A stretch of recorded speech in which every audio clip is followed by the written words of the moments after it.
Prior to this match, Gary Neville's damning analysis of Tottenham Hotspur's historical fragility sparked significant debate. Spineless, soft, pathetic and flaky he deemed them. The sharp-tongued Sky pundit also said that, back in the day, Tottenham could be leading 2-0 and their opponents would still believe they could win 5-2. On this occasion, Mauricio Pochettino's men got away with it. They led by 3-0, then conceded 2 clumsy penalties and nervily had to dig deep for the final 10 minutes. Wolves left feeling hard done by, having had a legitimate goal ruled out for offside in the first half. As far as Nuno Espirito Santo is concerned, they deserved a draw at the very least. His counterpart, Pochettino, took the positives post-match. Their top priority was to bounce back from last week's 1-0 loss to Manchester City, and they did that, with Erik Lamela, Moura and Harry Kane grabbing the goals. They also dealt with the difficult loss of midfielder Moussa Dembele to injury just 3 minutes into the game. The only downside was that they allowed the Molineux Stadium to turn into a pressure cooker. Both penalties were conceded by Premier League debutant Juan Foyth, who will learn from this. When we got to 3-0 we thought,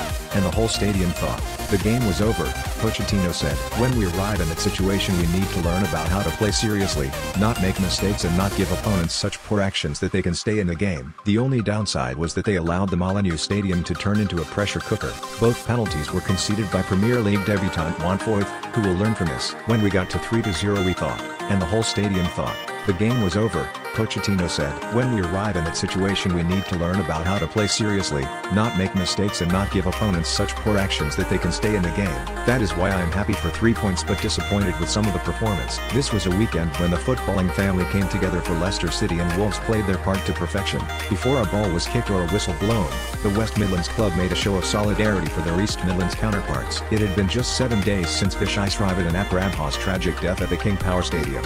A little more than an hour's drive down the M6 from the Molineux. Wolves players wore Leicester blue in the warm-up. Wreaths were laid on the pitch and the program was packed with tributes to the Thai businessman's legacy. Nuno's side themselves have been set the target of winning the Premier League within 7 years by their owners. So far, their first season back in the top flight has been so-so.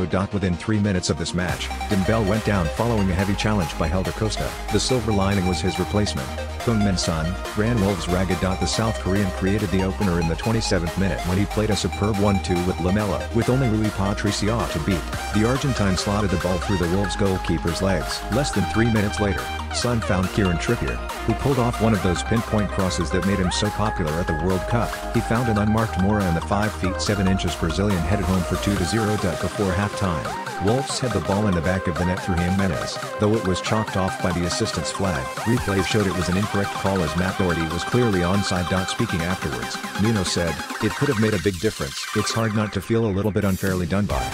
Wolves had it all to do in the second half and Raul Jimenez stunned the palms of Hugo Lloris after the restart. The Tottenham goalkeeper then denied a powerful drive from Ruben Neves. On the hour mark, though, Spurs struck again. Kane saw his first shot saved by Patricio but scored with his second to make it 3-0. Job done, Tottenham's manager thought. Yet in the 68th minute, Wolves were awarded a penalty by referee Mike Dean when Foyth clumsily clipped Jimenez. Neves took it and sent Lloris the wrong way. Then they were awarded another spot kick when Foyth took out Johnny. Jimenez stepped up this time and made it 3-2 with 10 minutes remaining. It handed Wolves a lifeline but it was too little, too late for the comeback.